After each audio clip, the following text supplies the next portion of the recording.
السلام علیکم۔ کتابوں کی دنیا میں خوش آمدید۔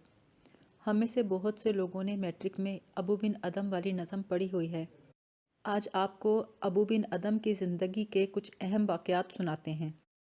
ابو بن ادم کا اصل نام ابراہیم بن ادم تھا۔ آپ 8ویں صدی میں بلخ کے بادشاہ تھے۔ ایک روز ایک ملازمہ آپ کی خوابگاہ کی صفائی کر رہی تھی۔ آپ کا بستر پرندوں کے پروں کا بنا ہوا تھا۔ صفائی کرتے ہوئے ملازمہ کو یہ بستر بڑا اچھا لگا۔ وہ اس پر بیٹھی تو نرم گرم بستر بڑا آرام دہ لگا۔ وہ لیٹ گئی اور لمحوں کے اندر اسے اونگ آ گئی۔ اسی اثنا میں آپ خوابگاہ میں آئے اور دیکھا کہ ایک خادمہ بستر پر سو رہی ہے۔ آپ نے چابک پکڑا اور محو خواب ملازمہ کی کمر پر مارا۔ وہ تڑپ کے اٹھی۔ بادشاہ کو سامنے دیکھا تو معافی مانگنے کی بجائے مسکرانے لگی۔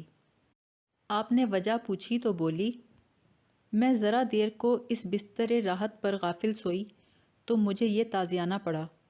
سوچتی ہوں تو جو مخلوق کے حال سے بے نیاز اس بستر پر سوتا ہے، تیرا کیا انجام ہوگا؟ یہ سن کر ابو بن ادم پر سکتہ طاری ہو گیا۔ آپ نے ملازمہ سے معافی مانگی اور اللہ سے توبہ کی۔ کشف المحجوب میں لکھا ہے کہ ایک روز ابو بن ادم شکار کرتے ہوئے اپنے لشکر سے جدا ہو گئے اور ایک ہرن کے تعاقب میں دور نکل گئے۔ اللہ نے ہرن کو بات کرنے کی قدرت عطا کی۔ وہ بولا، کیا تو اس کام کے لیے پیدا کیا گیا ہے؟ کیا تجھے اسی کا حکم دیا گیا ہے؟ یہ سن کر آپ بہت متاثر ہوئے۔ آپ نے اللہ کے حضور توبہ کی اور زہد و پرہیزگاری کی زندگی اختیار کی۔ ایک رات شور سے ابو بن ادم کی آنکھ کھلی۔ آپ کے محل کی چھت پر کچھ اجنبی تھے جنہوں نے بتایا کہ وہ اپنا گمشدہ اونٹ ڈھونڈ رہے ہیں۔ آپ نے کہا، ایک محل کی چھت پر اونٹ کو ڈھونڈنا کیا بے وقوفی کی بات نہیں ہے؟ ان میں سے ایک آدمی بولا، ایک بادشاہ اپنے آرام دہ محل میں رہ کر خدا کو ڈھونڈے، کیا یہ بے وقوفی کی بات نہیں ہے؟ اس بات سے آپ پر اتنا اثر ہوا کہ آپ نے محل چھوڑ کر جنگل کی راہ لی اور درویش بن گئے۔ ابو بن ادم کی حکایات میں آتا ہے، انہوں نے بیان کیا کہ جب میں جنگل میں پہنچا تو ایک بوڑھا شخص میرے پاس آیا۔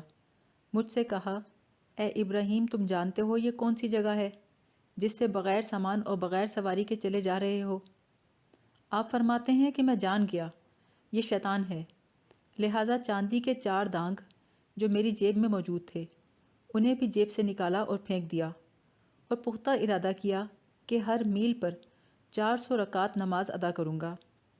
اس دوران حضرت خضر علیہ السلام نے میرے ساتھ صحبت اختیار کی اور مجھے اللہ کا اسم اعظم سکھایا۔ ایک رات ابو بن ادم کی آنکھ کھلی تو آپ نے دیکھا تیز روشنی میں سامنے ایک شخص بیٹھا کچھ لکھ رہا ہے۔ آپ نے پوچھا، تم کون ہو اور کیا لکھ رہے ہو؟ اس نے جواب دیا، میں ان لوگوں کے نام لکھ رہا ہوں جو اللہ سے محبت کرتے ہیں۔ ابو نے پوچھا، کیا میرا نام اس فہرست میں شامل ہے؟ اس نے جواب دیا، نہیں۔